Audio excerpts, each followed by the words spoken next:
Hello.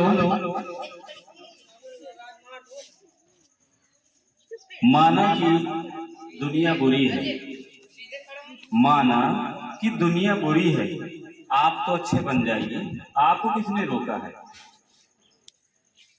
किस्मत बुलंद होती है उनकी, किस्मत बुलंद होती है उनकी, नीयत साफ होती है जिनकी।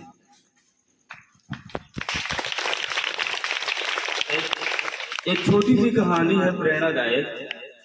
एक आदमी मजदूर था और काफी दिनों से उसे काम नहीं मिला था।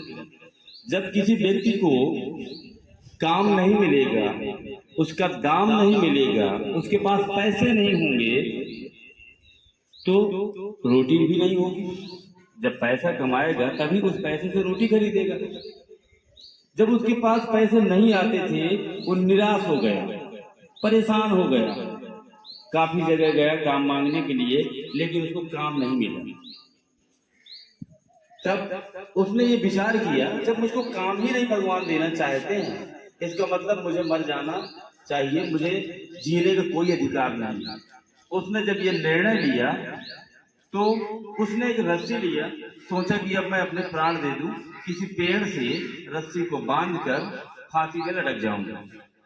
जैसे ही उसने पेड़ में डाल में बांधा, डाल कुछ कमजोर थी, डाल से नीचे आ गया। अब उसको फिर से गुस्सा लगी कि ये लोग अब मरना चाहता हूं तो मरने भी नहीं दे रहा भगवान।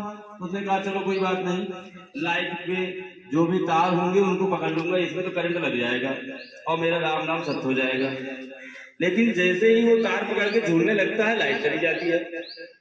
उसने सोचा पता नहीं वो क्या रहा है मेरे साथ, आखिर ईश्वर चाहता क्या है। उसने सोचा अब मैं ट्रेन की पटरी में जाऊंगा, वहां लेट जाऊंगा और एक ही झटके में मुझे मौत मिल जाएगी।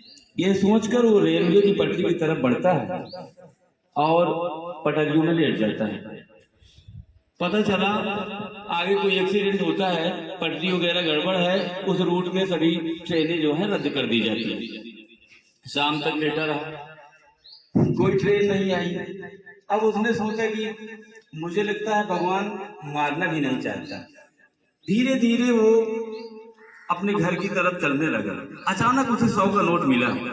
जब 100 का नोट मिला तो उसे एक नई ऊर्जा का उसके अंदर संचार हुआ।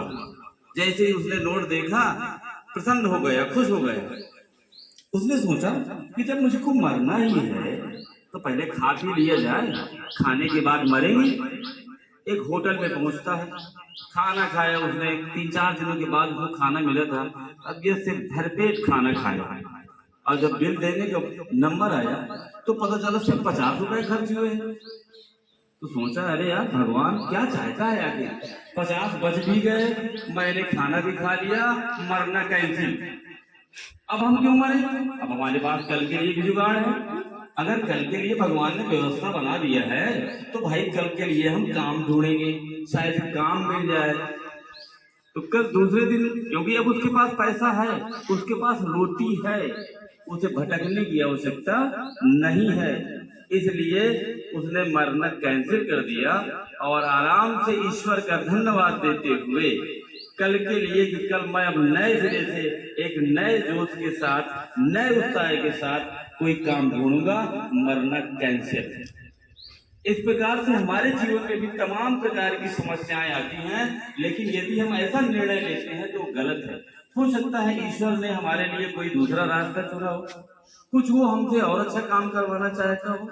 इसलिए हमें जीवन में कभी भी निराश नहीं होना चाहिए, सदैव उम्मीद बनाए रखना चाहिए। सूरज भी जब निकलता है तो एक नई किरण के साथ निकलता है, एक नई आशा के साथ निकलता है और वो प्रेरणा देता है हमको कि हमको भी जीवन में प्रतिदिन नए उत्साह से कार्य करना चाहिए। जीवन में कभी भी हमको निराश नहीं होना चाहिए। जय हिंद, जय भारत।